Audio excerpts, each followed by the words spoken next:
Welcome in, everyone. We're diving deep today, and get this, we're tackling The Innovator's Dilemma. By Clayton M. Christensen, a classic. A classic indeed.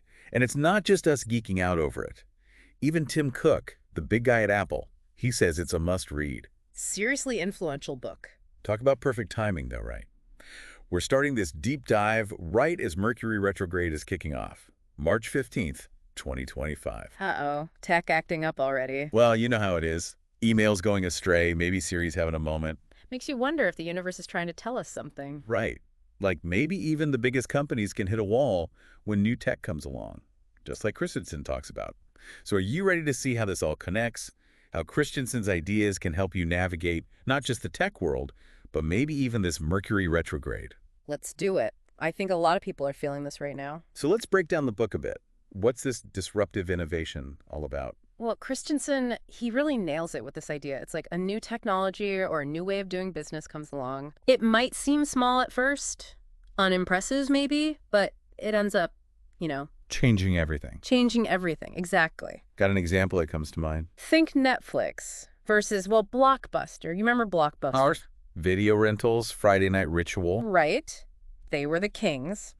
But then streaming came along, online streaming, and they didn't see it coming. Or they didn't adapt fast enough. And Netflix. Netflix started small, but they were all in on this new tech, this new way of doing things. Now look at them. Wow, yeah, so it's not enough to just be big and successful. You have to be ready to adapt. Exactly. Christensen, he uses this great example of Sears. Sears, they were like the retail giant for, like a century? Yeah, my grandma swore by Sears. Right, but they missed the boat on discount retail. And that's what's so insightful about this book. He digs deep into why they struggled. It wasn't just, they missed a trend. It was their whole structure, how they made decisions. So they were stuck in their old ways. They were so focused on what had worked before, they missed what their customers actually wanted, needed down the line. So lesson learned, just because something worked in the past doesn't mean it's going to work forever. You have to be on the lookout for those shifts, those changes. 100%. And that's a huge takeaway from the book. You got to listen to what's emerging, what people are saying. Right. Invest in new tech, even if it feels a little shaky at first. Feels risky. Feels risky, yeah. But you have to be okay with those early stumbles, because that's how you learn. Right. So it's not about being perfect out of the gate. It's about being adaptable, willing to make mistakes and learn from them. Exactly. Christensen, he actually uses the disk drive industry as an example. Really shows how companies that clung to old products, old ways, they got left behind. The smaller, quicker companies, they were the ones who thrived. Wow. Okay, so how does this all connect to what we're seeing today? We've got AI exploding, Mercury retrograde potentially throwing a wrench in the works. Could there be a Sears of the AI world? A company that just doesn't adapt fast enough? That's the million-dollar question, right? And that's where Christensen comes in with a really interesting solution. Creating separate, agile teams. Teams that are specifically tasked with experimenting with these disruptive technologies. So instead of trying to shoehorn new ideas into an old system, which, let's face it, rarely works. you create a separate space where these new ideas can actually breed, flourish. Exactly. They can experiment, make those mistakes quickly, and adjust without all the red tape. Think of it like a mini startup, but within a bigger company. Okay, now that makes sense. But I'm trying to picture this. How does this separate agile team actually work in practice? Can you give me a more concrete example? Sure. It's like a startup inside the company. They've got their own leader, their own budget, and they're free to operate outside the usual hierarchy. They can move fast, try things, and change direction quickly based on what they're learning. So let's say a company like Apple. They're all about innovation. Could they use this strategy to dive into AI? Like all those rumors we're hearing about AI-driven features in iOS 19. Absolutely. That's a perfect example. Imagine Apple setting up a separate unit, totally focused on developing and perfecting those AI features. They can test them, get feedback from users, make changes on the fly, all without messing with the main development of the operating system. And that would be especially helpful, with Mercury retrograde potentially causing some hiccups along the way. Oh, for sure. It's about building that resilience into the system. So even if there are unexpected glitches, this team can keep moving, keep making progress. Now, speaking of Apple, Tim Cook himself has talked about how the innovator's dilemma has shaped how they think about innovation. He's a big fan of the book, and you can see it in how Apple has dealt with some pretty big shifts in the tech world. Like their move into services, right? Yeah. Apple Music, all that. Exactly. As iPhone sales began to plateau, they saw the need to change, to adapt. That move into services, it's a textbook example of putting Christensen's ideas into action. So they weren't afraid to shift gears, even though it meant moving away from their core product. They recognized a potential disruption, and instead of waiting, they took charge, adapted. And that's what Christensen is all about. Successful companies, they don't just react to disruption, they actively look for ways to evolve to stay ahead of the curve. So even though the innovator's dilemma was written way before all this AI craziness, before this current Mercury retrograde even, it's still super relevant today. Oh, absolutely. It's like a timeless guide to understanding how innovation happens, how companies can not just survive, but thrive in a world where everything's constantly changing. And how about Tim Cook's leadership? Yeah. When there have been those tech disruptions in the past, like those supply chain issues a few years back, how does that connect to what we're talking about? You know, Cook's leadership during those times, it really showcased the whole idea of resilience and adaptability that Christensen emphasizes. He didn't freak out. He didn't stubbornly stick to the old ways. It was flexible. He was flexible, he changed strategies, and he found ways to keep Apple moving forward. And it worked. And I guess that's why you see all this buzz on social media about Cook's vision, especially with Mercury retrograde maybe, putting Apple systems to the test. I saw over 5,000 posts on X just praising his leadership. That's huge. It is. It shows how important it is to have leaders who get these principles of disruptive innovation, leaders who can guide their companies through these periods of rapid change and uncertainty. Because let's face it, that's the world we live in. Change is the only constant.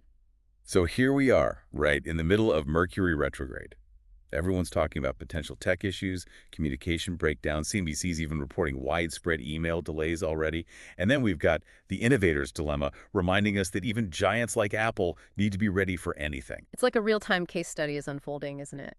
And what's interesting is that Mercury retrograde isn't just about chaos and disruption. It's also a time for, taking a step back, reflecting, reassessing. And doesn't that fit perfectly with what Christensen is saying? Right. Successful companies don't just react, they actively look for ways to adapt and evolve. And let's not forget, it's not just Mercury retrograde we're dealing with. Venus retrograde is happening at the same time. Yeah, double trouble. Double the astrological fun, right? Relationships are being tested, communication's all over the place, and tech is acting up. Sounds like the universe is giving us a masterclass in disruption. Exactly. So the question is, how can businesses and even us as individuals navigate this? How can we maybe even turn this potential chaos into a positive? That's what we're going to dig into next. Remember Christensen's idea of the separate unit? What if Apple decided to launch a major new AI feature right now during Mercury retrograde? That would be bold. Bold, but maybe brilliant. It's about recognizing that disruption, whether it's new tech or a cosmic event like Mercury retrograde, it can actually spark innovation and growth. So maybe we shouldn't just be trying to survive Mercury retrograde. Maybe we should be looking for ways to use it to our advantage. Exactly. Maybe it's a chance to push boundaries, try new things, and see what happens. Who knows what we might discover? I like that. Embracing the unexpected. So what about the rest of us? The non-tech giants, so to speak. Can we apply these ideas from the innovator's dilemma to our own lives, especially during this, let's call it, astrologically interesting period? Absolutely. And that's what we'll explore in more detail next time. Think about it. Mercury retrograde can be like a personal disruption for all of us. It forces us to rethink our routines, how we communicate, maybe even some of our relationships. Okay, so I'm starting to see how this connects. But how do we actually apply this to our own lives? That's what I'm really curious about. Well, let's think about it. We'll dive into that next time. Sounds good. Yeah. I'm looking forward to it. Okay, so we've been talking about how companies can use this separate unit strategy to deal with disruption. But how does that work for us, for individuals? Especially with Mercury retrograde going on, it feels a little, abstract. It can seem that way, yeah.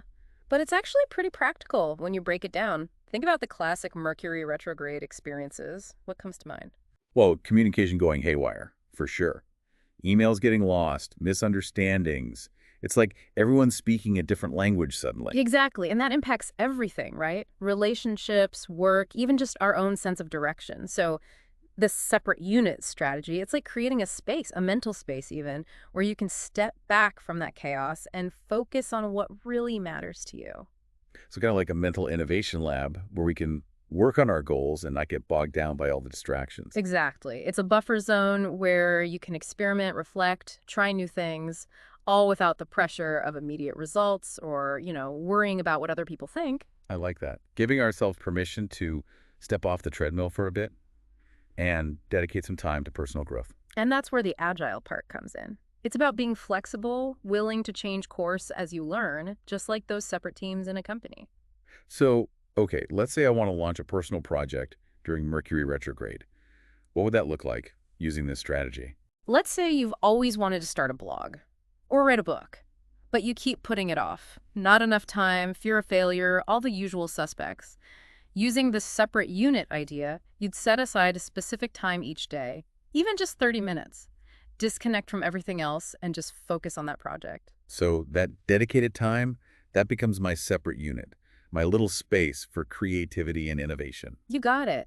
It's about creating a ritual, a structure, something that gets you showing up consistently, even when everything else feels chaotic. Makes sense. And this reminds me of what Christensen says about being okay with early failures. It's not about being perfect right away. It's about learning and growing as you go. 100%. It's about being curious, not afraid. Seeing those early stumbles as stepping stones to something bigger. So even if Mercury retrograde throws us some curveballs, like those tech glitches we were talking about, we can use this to stay focused, keep moving towards our goals. Exactly. It's about creating that inner stability, that sense of purpose, no matter what's happening around you. You choose how you respond to the disruption. You can even use it as an opportunity to grow. Which brings up another key point from the book. Listening to emerging needs. In business, that means paying attention to customers. But how do we do that in our personal lives? What needs are we listening to? Think of it as tuning into your own intuition. What have you been putting off? What dreams have you been neglecting? Mercury retrograde, with all its emphasis on reflection, it can be a great time to really listen to those inner whispers and start taking action. So using this time to reconnect with ourselves, reassess what's important, make sure we're living in alignment with our values. Exactly. It's about taking control of your own story, your own path. Don't let outside circumstances dictate where you're going or who you are. You have the power to choose. Now that is empowering. It really changes how you look at Mercury retrograde, doesn't it? Instead of just hunkering down and waiting for it to pass, you can use it to make positive changes. Exactly. It's about embracing the unexpected, recognizing the opportunities that come with disruption, and using them to create something truly amazing.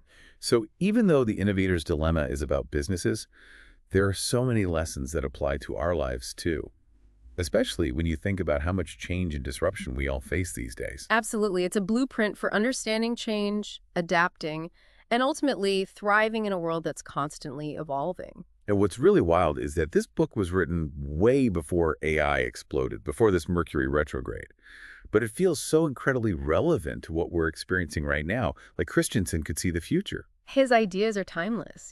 They capture these fundamental truths about innovation and disruption that go beyond specific industries or moments in time.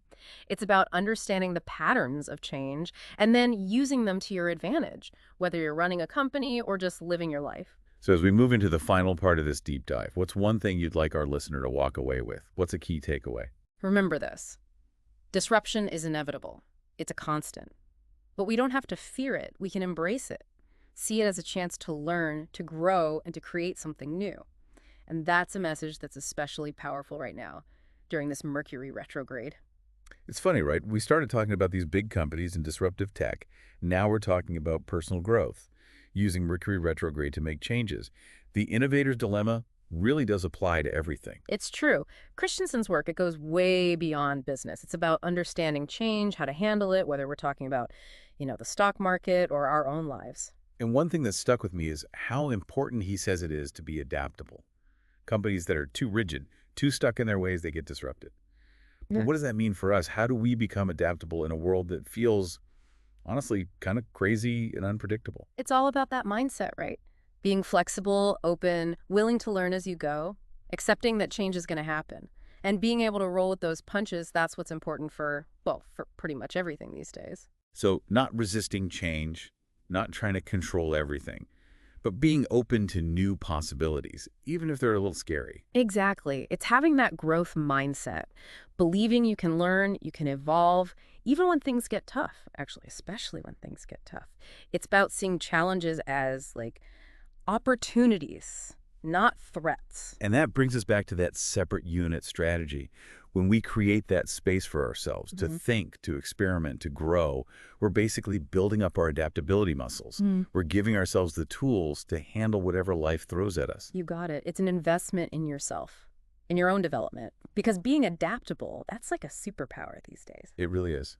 So as we wrap up this deep dive into the innovator's dilemma, what's one last question we can leave our listeners with? Something that'll really make them think about their own journey. Okay, imagine this. You finally decided to go for it. You're launching that big personal project, the one you've been dreaming about forever. But here's the twist. You're launching it right in the middle of Mercury Retrograde. All those potential glitches, delays, miscommunications, it's all there. So how do you use what we've learned from Christensen? How do you create that separate unit so your project can actually succeed? That's a great question. It really challenges us to think about how to apply these ideas to turn those challenges into opportunities. And remember, even with all the potential hiccups, Mercury retrograde is a time for reflection too. Taking stock, adjusting course, making sure you're on the right path for you. So, to everyone listening, as you go out there, keep those insights from the innovator's dilemma close. Be adaptable, embrace change, and always, always keep an eye out for those disruptive innovations, the ones that shake things up and create something amazing. Who knows? Maybe you'll be the one to create the next big disruption. Thanks for joining us for this deep dive, and we'll see you next time.